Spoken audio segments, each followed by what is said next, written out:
ಸ್ನೇಹಿತರೆ, ಇಂದಿನಿಂದ ಮುಂದಿನ 54 ವರ್ಷ ಈ 4 ರಾಶಿಯವರಿಗೆ ಹಣೆ ಬರಹವೇ ಚೇಂಜ್ ಆಗಲಿದ್ದು ಮೂಟೆ ಮೂಟೆ ದುಡ್ಡು ಸಿಗುತ್ತೆ. ಆಂಜನೇಯ ಸ್ವಾಮಿಯ ಕೃಪಾಶೀರ್ವಾದ ನಿಮ್ಮ ಮೇಲೆ ಇರಲಿದೆ. ಹಾಗಾದ್ರೆ ಆ ಅದೃಷ್ಟವಂತ ರಾಶಿಗಳು ಯಾವುವು, ಅವುಗಳಿಗೆ ಏನೆಲ್ಲ ಲಾಭ ಸಿಗುತ್ತೆ ನೋಡೋಣ. ಅದಕ್ಕಿಂತ ಮೊದಲು ಆಂಜನೇಯ ಸ್ವಾಮಿಗೆ ಭಕ್ತಿಯಿಂದ ಲೈಕ್ ಕೊಟ್ಟು ಹಾಗೇನೆ ಪ್ರತಿದಿನ ದಿನ ಭವಿಷ್ಯ ತಿಳಿಯಲು ನಮ್ಮ ಚಾನೆಲ್ ಅನ್ನ ಸಬ್ಸ್ಕ್ರೈಬ್ ಮಾಡಿ. ಹಾಗೆ ಬೇಗನೆ ನಮ್ಮ ವಿಡಿಯೋದ ನೋಟಿಫಿಕೇಶನ್ ಪಡೆಯಲು ಬೆಲ್ ಬಟನ್ ಕ್ಲಿಕ್ ಮಾಡಿ ಆಲ್ ಅಂತ ಕ್ಲಿಕ್ ಮಾಡ್ಕೊಳ್ಳಿ. ಇನ್ನು ನಿಮ್ಮ ಜೀವನದ ಸಕಲ ಸಮಸ್ಯೆಗಳಾದಂತಹ ಸತಿಪತಿ ಕಲಹ, ಪ್ರೀತಿಯಲ್ಲಿ ಮೋಸ, ಭೂಮಿ ವಿಚಾರ, ಕೋರ್ಟ್ ಕೇಸ್, ವ್ಯಾಪಾರ, ಹಣಕಾಸಿನ ತೊಂದರೆ, ಸಾಲಬಾಧೆ, ಸ್ತ್ರೀಯರ ಗುಪ್ತ ಸಮಸ್ಯೆ, ಹೀಗೆ ಹಲವಾರು ಸಮಸ್ಯೆಗಳಿಗೆ ಶಾಶ್ವತ ಪರಿಹಾರ ಮಾಡಿಕೊಡ್ತಾರೆ. ಡಿಸ್ಪ್ಲೇ ಮೇಲೆ ಕಾಣ್ತಕ್ಕಂತ ಗುರೂಜಿ ನಂಬರ್ಗೆ ಒಮ್ಮೆ ಕರೆ ಮಾಡಿ ನೋಡಿ. ಹೌದು, ಇಂದಿನಿಂದ ಮುಂದಿನ 54 ವರ್ಷ ಏನಿದೆ ಈ ರಾಶಿಯವರಿಗೆ ಮೂಟೆ ಮೂಟೆ ದುಡ್ಡು ಸಿಗೋದ್ರ ಜೊತೆಗೆ ಹಣೆ ಬರಹವೇ ಚೇಂಜ್ ಆಗುತ್ತೆ ಅಂತ ಹೇಳಲಾಗ್ತಾ ಇದೆ. ಮಂಜುನಾಥ ಸ್ವಾಮಿಯ ಕೃಪಕಟಾಕ್ಷ ಈ ರಾಶಿಯವರ ಮೇಲೆ ಬೀಳ್ತಾ ಇರೋದ್ರಿಂದ ಈ ರಾಶಿಯವರಿಗೆ ಆದಾಯ ವೃದ್ಧಿಯಾಗುತ್ತೆ. ಇವರ ಜೀವನ ನೆಮ್ಮದಿಯುತವಾಗಿರುತ್ತೆ.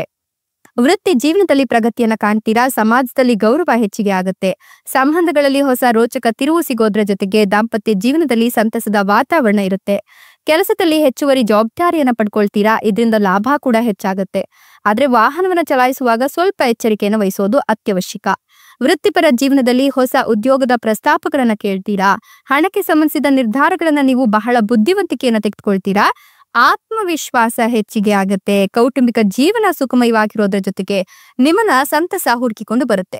ಕೆಲಸದ ನಿಮಿತ್ತ ಪ್ರಯಾಣ ಮಾಡುವ ಅವಕಾಶ ಇದೆ. ಸಾಂಸಾರಿಕ ಸೌಕರ್ಯ ಮತ್ತು ಸಂಪತ್ತು ವೃದ್ಧಿಯಾಗುತ್ತೆ. ಉದ್ಯೋಗ ಬದಲಾವಣೆಯ ಸೂಚನೆಗಳಿದ್ದು ನಿಮ್ಮ ಸಂಗಾತಿಯೊಂದಿಗೆ ಸೈದ್ಧಾಂತಿಕ ಭಿನ್ನಾಭಿಪ್ರಾಯ ಆಗಬಹುದು. ಹೀಗಾಗಿ ಕೋಪವನ್ನ ನೀವು ಬಿಟ್ಬಿಡ್ಬೇಕು. ಇದನ್ನ ಮಾಡಿದ್ರೆ ಸಂಬಂಧದಲ್ಲಿ ಎದುರಾಗುವ ಸಮಸ್ಯೆಗಳನ್ನ ನೀವು ಬುದ್ಧಿವಂತಿಕೆಯಿಂದ ಪರಿಹರಿಸಿಕೊಳ್ಬಹುದು. ಯೋಚಿಸದೆ ಯಾವುದೇ ಕಾರಣಕ್ಕೂ ಆತುರದ ನಿರ್ಧಾರಗಳನ್ನ ತೆಗೆದುಕೊಳ್ಳೋಕೆ ಹೋಗ್ಬೇಡಿ.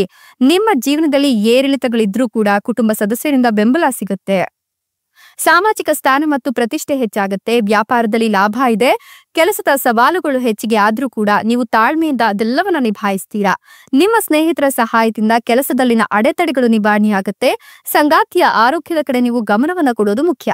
ಹಣಕಾಸಿನ ಸಮಸ್ಯೆಗಳು ನಿವಾರಣೆಯಾಗುತ್ತೆ. ಮನೆಯಲ್ಲಿ ವಾದ ವಿವಾದಗಳಿಂದ ದೂರ ಇದ್ರೆ ಕಠಿಣ ಪರಿಶ್ರಮದ ನಂತರ ನೀವು ಯಶಸ್ಸನ್ನ ಪಡೆದುಕೊಳ್ತೀರಾ. ವೈಯಕ್ತಿಕ ಮತ್ತು ವೃತ್ತಿಪರ ಜೀವನದ ನಡುವೆ ಸಮತೋಲನವನ್ನ ಕಾಯ್ದುಕೊಳ್ತೀರಾ. ಹಣಕ್ಕೆ ಸಂಬಂಧಿಸಿದ ನಿರ್ಧಾರಗಳನ್ನ ತೆಗೆದುಕೊಳ್ಳುವಾಗ ಎಚ್ಚರಿಕೆ ಇರೋದು ಅವಶ್ಯಕ. ವೆಚ್ಚಗಳನ್ನ ನಿಯಂತ್ರಿಸಿ. ಪೋಷಕರ ಸಹಕಾರ ನಿಮಗೆ ಈ ಸಂದರ್ಭದಲ್ಲಿ ಸಿಗುತ್ತೆ. ಮನೆಯಲ್ಲಿ ಶುಭ ಕಾರ್ಯಗಳು ನಡೆಯುತ್ತೆ. ವ್ಯಾಪಾರದಲ್ಲಿ ವಿಸ್ತರಣೆಗೆ ಅವಕಾಶ ಇದ್ದು ಕುಟುಂಬದ ಜವಾಬ್ದಾರಿಗಳು ಹೆಚ್ಚಿಗೆ ಆಗುತ್ತೆ. ಇನ್ನು ಅಜ್ಞಾತ ಭಯದಿಂದ ಮನಸ್ಸು ತೊಂದರೆಗೆ ಒಳಗಾಗಬಹುದು. ಹೀಗಾಗಿ ಅನಗತ್ಯ ಚಿಂತೆಗಳಿಂದ ದೂರ ಬನ್ನಿ. ವ್ಯವಹಾರದಲ್ಲಿ ಪ್ರಗತಿ ಇದ್ದು ನೀವು ಕೆಲಸದ ಸ್ಥಳದಲ್ಲಿ ಮೇಲಾಧಿಕಾರಿಗಳು ನಿಮ್ಮ ಕೆಲಸವನ್ನ ಹೊಗಳುತ್ತಾರೆ. ಆರೋಗ್ಯದ ಬಗ್ಗೆ ನಿರ್ಲಕ್ಷ್ಯ ಮಾಡೋಕ್ ಹೋಗ್ಬೇಡಿ. ಆತ್ಮವಿಶ್ವಾಸದ ಕೊರತೆ ಇದ್ರೆ ಖಂಡಿತ ಮನಸ್ಸಿನಲ್ಲಿ ನೀವು ಕಿರಿಕಿರಿ, ಕೋಪವನ್ನ ಎದುರಿಸಬೇಕಾಗತ್ತೆ. ಹುಷಾರಾಗಿರೋದು ಮುಖ್ಯ.